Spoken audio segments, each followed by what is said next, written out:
అప్పుల బాధలు వెంటాడుతున్నాయా? అయితే 6 JVR వారి జాతిరత్నాలు ధరించండి. హాయ్, వెల్కమ్ టు మనం టీవీ. మన టీవీ మన కోసం నేను మీ జర్నలిస్ట్ మనోజ్. సో ఈ వీడియో మతాలకి అతీతంగా, సో ఏ మతం మీద ప్రేమ లేకుండా మాత్రమే ఈ వీడియో చూడండి. ఎందుకంటే ఇక్కడ హైదరాబాద్లోని సైదాబాద్ స్కూల్లో ది సక్సెస్ స్కూల్ అనే ఒక పాఠశాలలో ఎంత దారుణంగా ఒక ముస్లిం టీచర్, ఎందుకు ఒక టీచర్ని Muslim teacher, Christian teacher, Hindu teacher అనకూడదు, కానీ ఇక్కడ ఎందుకు స్పెసిఫిక్గా మెన్షన్ చేశానంటే, కొంచెం జూమ్ చేసుకో కెమెరా, కనిపిస్తుంది కదా, రీడ్ సురాహ ఫాతే, యా ఇది. అండ్ ఏదైతే కంప్యూటర్ని మొత్తం కొట్టేసింది అనమాట. ఇది ఒక పిల్లవాడి డైలీ ఏదైతే హోంవర్క్ ఇస్తారో దీంట్లో మెన్షన్ చేస్తారు. వెడ్నెస్డే అని, థర్స్డే అని, ఇక్కడ పేరెంట్స్ సిగ్నేచర్ ఉంటుంది, అందరూ స్కూల్లో పెట్టే ఉంటారు. సో ఇలాంటి నేపథ్యంలో ఏం చేశారంటే వీళ్ళు ఎంత దారుణంగా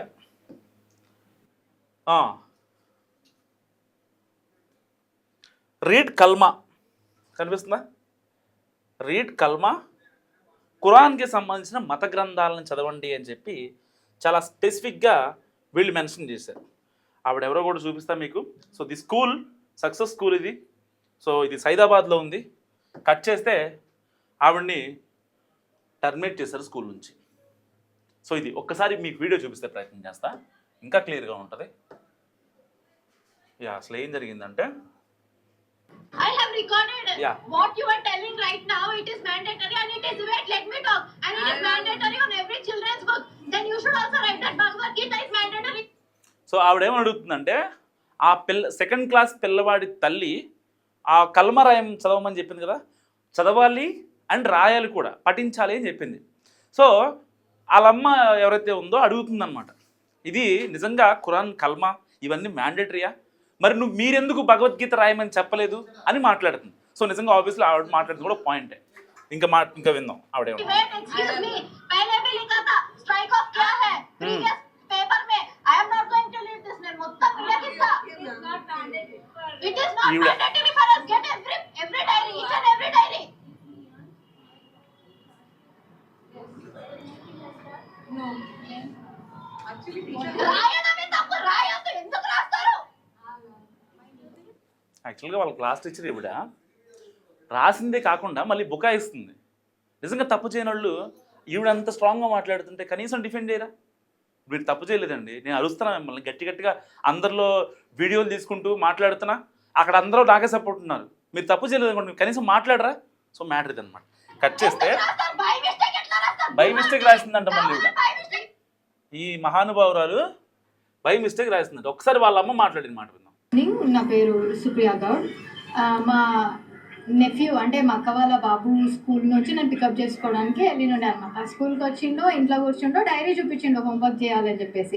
డైరీ చూపిస్తే ఇక్కడ ఏదో రాస్తుందని చూస్తే రీడ్ 1,2 కల్మా, ఇంకా రీడ్ ఫతే అని చెప్పేసి కొన్ని ఉన్నాయన్నమాట డైరీలో. నాకు అర్థమైతలే అసలు ఒక అబ్బాయికి 6 years బాబు, సెకండ్ క్లాస్ బాబుకి ఈ ప్రాక్టీసెస్ అన్ని ఎందుకు చేపిస్తున్నారు మీరు? స్కూల్ అంటే క్వాలిటీ ఆఫ్ ఎడ్యుకేషన్ ఇవ్వాలి. రిలీజియస్ ఆస్పెక్ట్స్లో అసలు స్కూల్కి ఏ టైప్ ఆఫ్ ఇది కనెక్షన్ లేదు. You are giving education, just give that.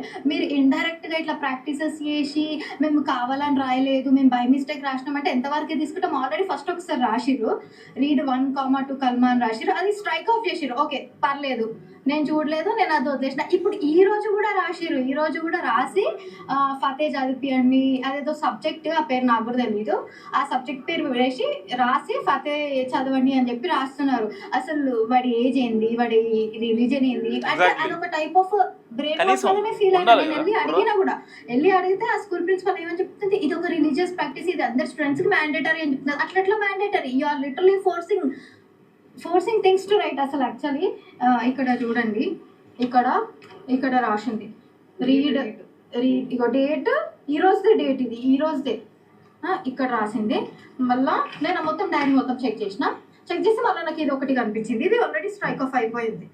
Read 1-2 kalma అని చెప్పేసి ఇంకా ఎంతమంది పిల్లల బుక్స్లో రాసినారో తెలియదు. ఓకే, మీరు అంటారేమో అదొక సబ్జెక్ట్, వీళ్ళకి ఆ సబ్జెక్ట్ కానీ ఇప్పుడు మాట్లాడిన పాయింట్ నిజంగా ఎంతమంది బుక్స్లో రాసేది తెలియదు కదా.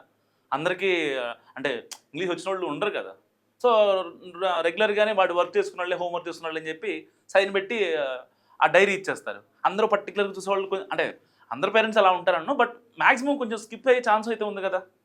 ఒకసారి విందాం. ఉంది అంటే ఆ సబ్జెక్ట్ ఏ పిల్లలు అయితే తీసుకున్నారో ఆ పిల్లలందరినీ డైరీ సపరేట్ పెట్టి ఇవ్వండి, వీళ్ళ డైరీ సపరేట్ పెట్టి ఇవ్వండి. ఇక్కడ క్లియర్గా లియాన్స్ కృష్ణ అని పేరు కనిపిస్తుంది.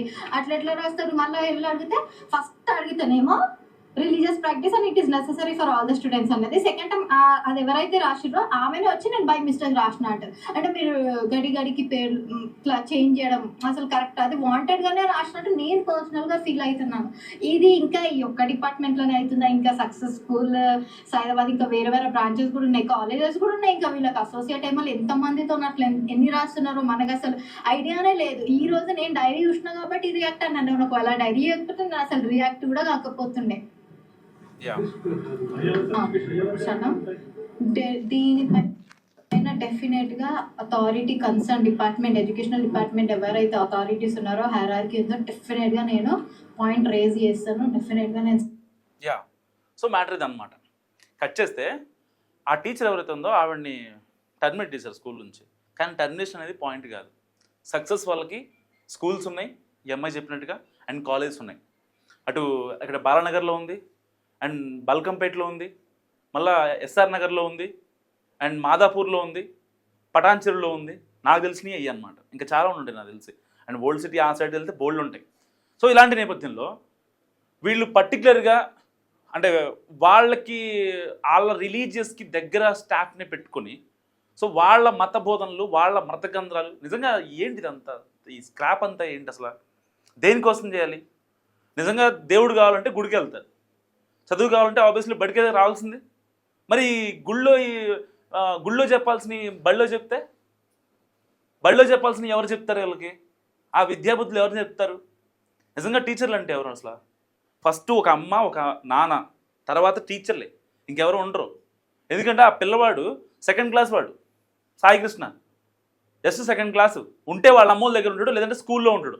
ఇంక అంతే, వాడికి ఇంకా వేరే ఆప్షన్ లేదు. మహా అయితే ఎప్పుడో సంవత్సరానికి ఒకసారి వాళ్ళ అమ్మ వాళ్ళ ఇంటికి వెళ్తాడు. వీళ్ళు విద్యాబుద్ధులు నేర్పాల్సిన వాళ్ళే కల్మా చదువు, నోరా ఫతేహీ చదువు.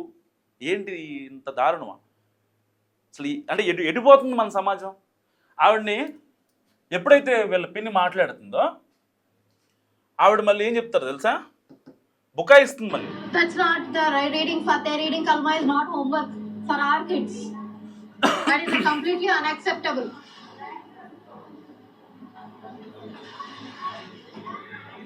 మార్నింగ్ స్కూల్ దగ్గరికి వెళ్ళినప్పుడు ఏదైతే ఈఎంఐ ఆల్రెడీ రాసిందనమాట. రాసిన తర్వాత స్కూల్ దగ్గరికి వెళ్ళి కంప్లైంట్ చేస్తే లేదు అసలు మాకు సంబంధం లేదు, మేము రాయలేదని చెప్పి బుకాయించిందంట.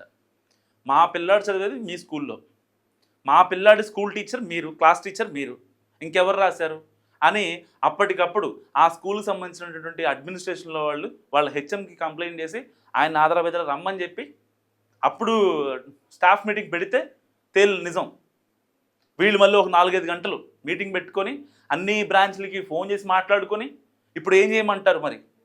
ఆల్రెడీ తప్పు జరిగిపోయింది, సోషల్ మీడియాలో తెగ వైరల్ అవుతున్నాయి. రాజసింగ్ లాంటి వాళ్ళు, హిందూ సనాతనం గురించి తెలిసిన వాళ్ళు చాలామంది రియాక్ట్ అవుతున్నారు. మరి బైబిల్ గురించి ఎందుకు పెట్టలేదు, భగవద్గీత గురించి ఎందుకు పెట్టలేదు చెప్పి మాట్లాడుతున్నారు. సో ఇది మళ్ళీ పెద్ద ఇష్యూ అయిపోయేలా ఉంది. కాబట్టి ఏం చేయాలి, దీన్ని ఫుల్ స్టాప్ పెట్టాలి. ఇప్పుడు ఏం చేస్తారు వీళ్ళు? అప్పుడు బయటకు వచ్చి టర్మినేషన్ అనే ఒక లెటరు బయటకు ఇచ్చారనమాట. ఎందుకు? మళ్ళా ఒకవేళ మేము ఎలాంటి చర్యలు తీసుకోలేదు, మీరు చెప్పారు కాబట్టి ఇన్స్టెంట్గా మేము చర్యలు తీసుకున్నాం, ఆ టీచర్ని మేము పంపించేసాం అని సన్నాయి నొక్కులు నొక్కుతారు కదా రేపొద్దున మీడియా ముందుకు వచ్చి చెప్పాలి కదా. ఒక ప్రెస్ నోట్ ఏదైనా రిలీజ్ చేయాలిగా. సరే వాళ్ళ ఎండీలు, లేకపోతే వాళ్ళ సిఈఓలు, సిఓఓలు, లేకపోతే ఆ బ్రాంచ్ మేనేజర్లు ఎవరైతే ఉంటారో కార్యనిర్వాహక దానికి సంబంధించి వాళ్ళు బయటకు వచ్చి మాట్లాడాలి కదా. సో వాళ్ళు రాకుండా ఇది ఒకటి చేస్తారు. ఇక రేపొద్దున మళ్ళీ ఖాళీ ఇంకా. కానీ దీని వెనక జరుగుతుంది ఏంటి? ఒక టీచర్ నిజంగా అంటే ఇప్పటిదాకా ఒకవేళ అంగన్వాడీ స్కూల్లోనో, ఎల్కేజీ, యూకేజీ, ప్లే స్కూల్లోనో, ఇంకెక్కడైనా ఒక పిల్లాన్ని ఒక టీచర్ కొట్టడం చూస్తాం మనం. గతంలో కూడా కొన్ని వార్తలు మనకు వస్తూ ఉంటాయి. పలానా స్కూల్లో జస్ట్ హోంవర్క్ రాయలేదని గొడ్డును బాధిందంట టీచర్ అని చెప్పుకుంటారు. లేదంటే అసలు ఇట్లా అంటే ఒక అబ్బాయిని షర్ట్ ఇప్పి నించోబెట్టిందంట. ఎందుకంటే నా చిన్నప్పుడు కూడా కొన్ని ఘటనలు నేను కూడా స్కూల్లో చూసా. ఎవరైతే బాగా ఇదిగా ఉంటారో వాళ్ళని కొంచెం హార్డ్గా ట్రీట్మెంట్ చేసి చదువుతారనే ఒక ఇదితో ఇప్పుడు కొట్టడం కూడా మానేశారు. ఇప్పుడు రీసెంట్ డేస్లో పిల్లలు కొట్టడం కూడా మానేశారు. కొడితే తల్లిదండ్రులు అరుస్తున్నారనమాట.